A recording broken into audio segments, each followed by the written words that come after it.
Hello student, welcome to my YouTube channel. मैं Baba Irshad Naqvi, account teacher.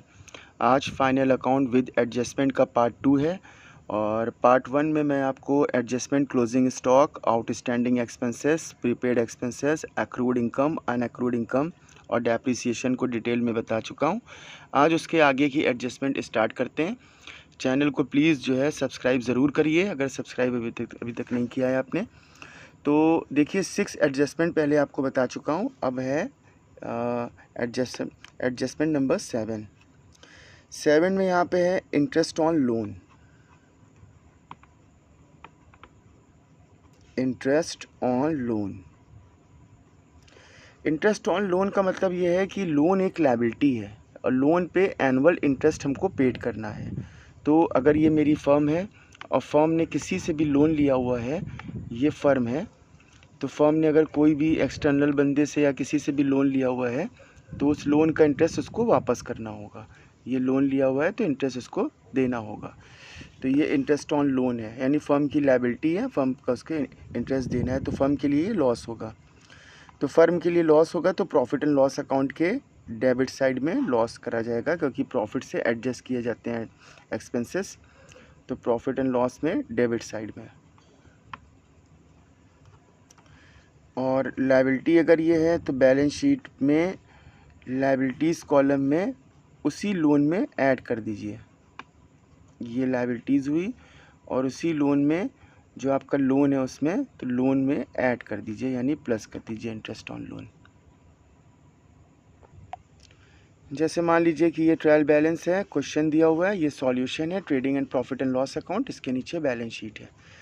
तो यहाँ पे लायबिलिटी यानी ट्रायल बैलेंस के क्रेडिट कॉलम में लिखा होगा loan, loan from bank, loan from Subhash वगैरह कुछ भी ऐसा लिखा होगा। अब ये 2 लाख का लोन है। अब इसकी एडजस्टमेंट यहाँ पे लिखी हुई है, 10% इंटरेस्ट ऑन लोन, यानी लोन का 10 जो है % इंटरेस्ट आपको देना बाकी है। तो ये इंटरेस्ट ऑन लोन हमारा क्या होगा, लॉस होगा। इसे प्रॉफिट एंड लॉस अकाउंट के डेबिट साइड में लिखना होगा। तो यहाँ लिखेंगे इंटरेस्ट ऑन लोन 2 लाख का 10 जो है % होगा 20,000।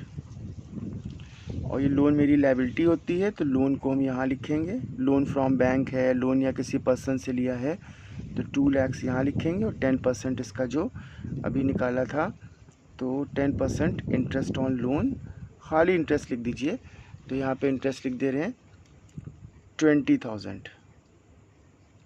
तो टोटल अमाउंट हो रहा है 2,20,000। तो ये लोन का ट्रीटमेंट आपका हो गया। लोन की ट्रीटमेंट में अब एक और देखने वाली बात है, अगर ट्रायल बैलेंस के क्वेश्चन में पहले ही से आपका यहाँ पे लिखा हुआ है इंटरेस्ट ऑन लोन, एक्सपेंसेस पहले से लिखा है, 7,000 ऑलरेडी गिवन है यहाँ पे। अब 2 लाख का 10% आपने जब निकाला तो 20 यहाँ पे 1000 आया और 20,000 में 7,000 आपका पहले से गिवन था। उस कंडीशन में 7,000 ऑलरेडी पेड है। तो अब यहाँ पे क्या करेंगे, जो बचा है हम वो लिखेंगे इंटरेस्ट ऑन लोन, जितना देना बाकी है। ठीक है, तो इंटरेस्ट ऑन लोन यहाँ पे 7 था, तो 7 में 13,000 और पेबल है, तो यानी ये टोटल हो जाएगा 20,000। तो यहाँ पे जो अमाउंट हो जाएगा तो 20,000 हो जाएगा। इस तरीके से जो इंटरेस्ट यहाँ पे देना बाकी रह गया, तो 7,000 ऑलरेडी पेड था, तो अब आप यहाँ पे इंटरेस्ट जो लिखेंगे तो 13,000 पेबल है। तो यहाँ पे जो अमाउंट आएगा तो 2,13,000 अमाउंट आएगा। देखिए बिल्कुल इसी तरीके से एडजस्टमेंट नंबर 8 है, interest on capital. Owner firm में जो पैसे अपने अमाउंट इन्वेस्ट करते हैं तो उसको कैपिटल बोलते हैं। तो मैंने आपको बताया है कि फर्म अलग बंदा माना जाता है और ओनर अलग जो है % यहाँ पे माना जाता है। तो फर्म के अकॉर्डिंग यहाँ पे अकाउंट मेंटेन किए जाते हैं, तो फर्म के लिए ओनर एक अलग जो है आदमी यहाँ पे माना जाता है। फर्म के पास अपना कुछ नहीं होता है, या तो एक्सटर्नल बंदे से उधारी ली होती है या तो इंटरनल बंदे से यानी ओनर से लिया होता है। तो यहाँ पे ये हो गया ओनर हो गया। तो ओनर ने फर्म में जो भी अमाउंट इन्वेस्ट किया है तो वो इन्वेस्टमेंट हमारा कैपिटल कहलाता है। तो फर्म के लिए जैसे लोन लायबिलिटी होता है वैसे कैपिटल भी लायबिलिटी होता है, और कैपिटल का इंटरेस्ट भी फर्म के लिए लॉस होगा, तो इंटरेस्ट ऑन कैपिटल फर्म के लिए लॉस माना जाएगा।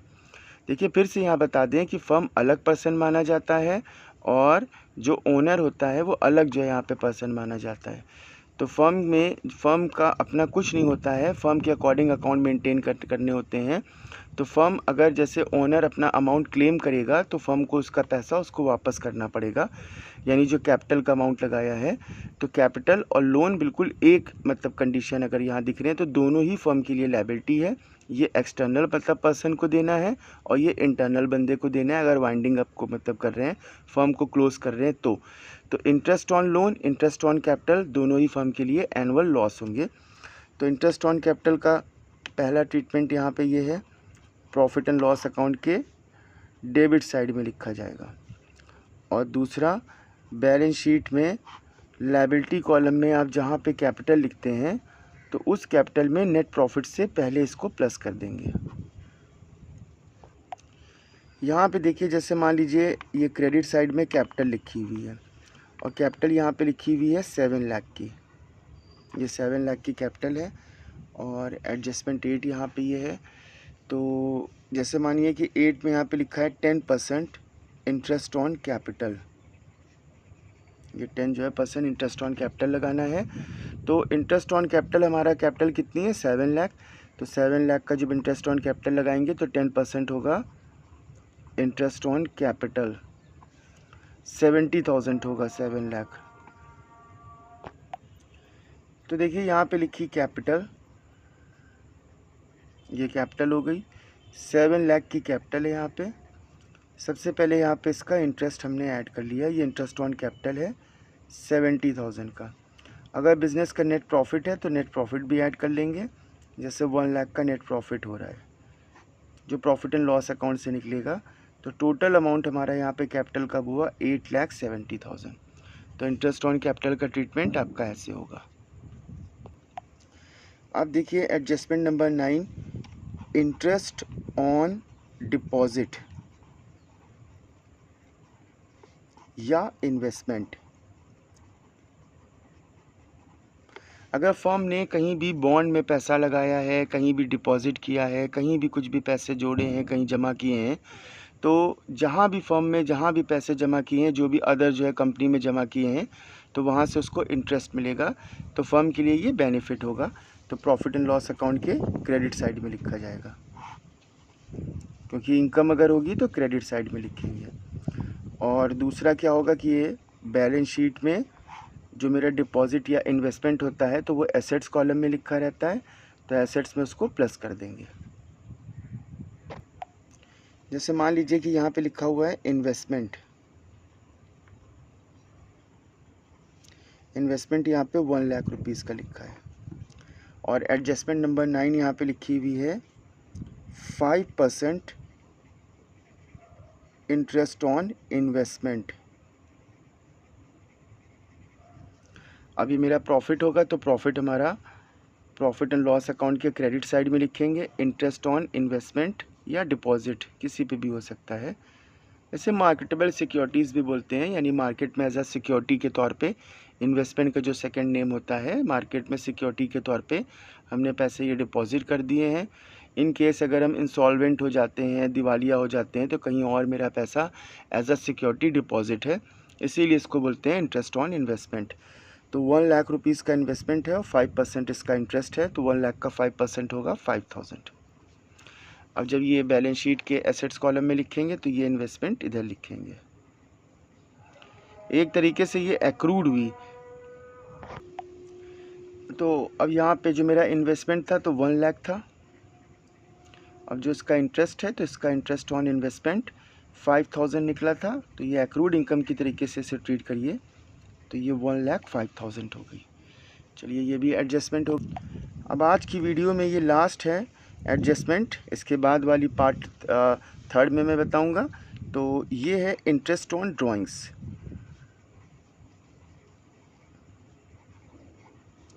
इंटरेस्ट ऑन ड्राइंग्स जैसे ये है फर्म।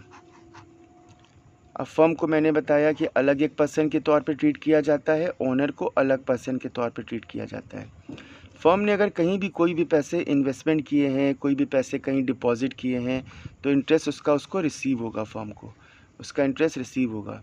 ओनर अगर पर्सनल पर्पस के लिए फर्म से कोई भी अमाउंट निकालता है तो वो ड्राइंग्स होता है, उसे हम ड्राइंग्स बोलते हैं।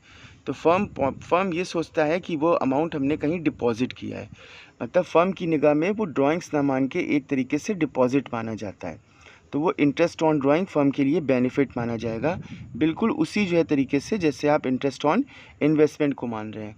जैसे यहाँ पे कैपिटल और लोन को बिल्कुल एक जो तरीके से ट्रीट किया था कि इंटरेस्ट ऑन कैपिटल और इंटरेस्ट ऑन लोन का ट्रीटमेंट एक जो तरीके से था, वो ये था कि दोनों हमारी लायबिलिटी हैं, तो दोनों का इंटरेस्ट मेरा लॉस होगा। तो ये दोनों मेरे एसेट्स हैं, इन दोनों का इंटरेस्ट मेरा फ़ायदा होगा। ठीक है, तो इंटरेस्ट ऑन ड्राइंग भी मेरा प्रॉफिट है, तो ये प्रॉफिट एंड लॉस अकाउंट के क्रेडिट कॉलम में लिखेंगे, यानी कि क्रेडिट साइड में। और जब बैलेंस शीट बनाएंगे तो एसेट्स हमारा एसेट्स जो है कॉलम में आना चाहिए ड्राइंग, लेकिन एसेट्स में ना लिख के उसको हम कैपिटल से ड्राइंग जब माइनस करते हैं तो 1 बाय 1 ड्राइंग के साथ माइनस कर सकते हैं, या ड्राइंग में प्लस करके कैपिटल से इसको माइनस कर सकते हैं, बात एक ही है। जैसे परचेज़ रिटर्न होता है तो परचेज़ रिटर्न हमारा ट्रेडिंग अकाउंट के क्रेडिट में आना चाहिए, लेकिन उसे हम परचेज़ में ही ट्रेडिंग के डेबिट में माइनस करते हैं। तो बैलेंस शीट में कैपिटल में पहले ड्राइंग माइनस करिए या ड्राइंग में इसे ऐड कर दीजिए और फिर इंटरेस्ट ऑन ड्राइंग्स यहाँ पे माइनस कर दीजिए। जैसे मान लीजिए कि यहाँ पे लिखी ड्राइंग्स, ड्राइंग यहाँ पे जैसे 40,000 की है और ड्राइंग का इंटरेस्ट क्या, जैसे अमाउंट ही दिया हुआ है ड्राइंग का, जैसे यहाँ पे लिखा हुआ है 2,000 रुपीज़ इंटरेस्ट ऑन ड्राइंग, ये इंटरेस्ट ऑन ड्राइंग्स है। तो आपका अब इसका ट्रीटमेंट कैसे करना पड़ेगा, इंटरेस्ट ऑन ड्राइंग मेरा बेनिफिट है तो इंटरेस्ट ऑन ड्राइंग को आप यहाँ लिखेंगे, जैसे इंटरेस्ट ऑन इन्वेस्टमेंट लिखा था, इंटरेस्ट ऑन ड्राइंग्स यहाँ लिखा और इंटरेस्ट ऑन ड्राइंग 2,000 है। आप चाहे 1 बाय 1 यहाँ पे कैपिटल में माइनस कर सकते हैं, तो कैपिटल में सबसे पहले कैपिटल का इंटरेस्ट हमने ऐड किया, फिर नेट प्रॉफिट ऐड किया, 8,70,000 आ गया, फिर यहाँ पे ड्राइंग माइनस करी, तो ड्राइंग का अमाउंट हमारा यहाँ पे है 40,000 का, तो 40,000 जब माइनस किया तो ये 8,30,000 बचा। उसके बाद फिर इसका इंटरेस्ट माइनस कर दिया, interest on drawing, interest on drawing का अमाउंट यहाँ पे हमारा कितना आ रहा है, 2,000 रुपीज़ का आ रहा है, तो ये अमाउंट आएगा 8,28,000 अमाउंट आएगा। चलिए एडजस्टमेंट यहाँ की हो गई है। पार्ट 3 में आप अब नेक्स्ट और देखिएगा। चैनल को सब्सक्राइब ज़रूर करिए और अपने क्लासमेट को इसको सेंड करिए। Thank you so much.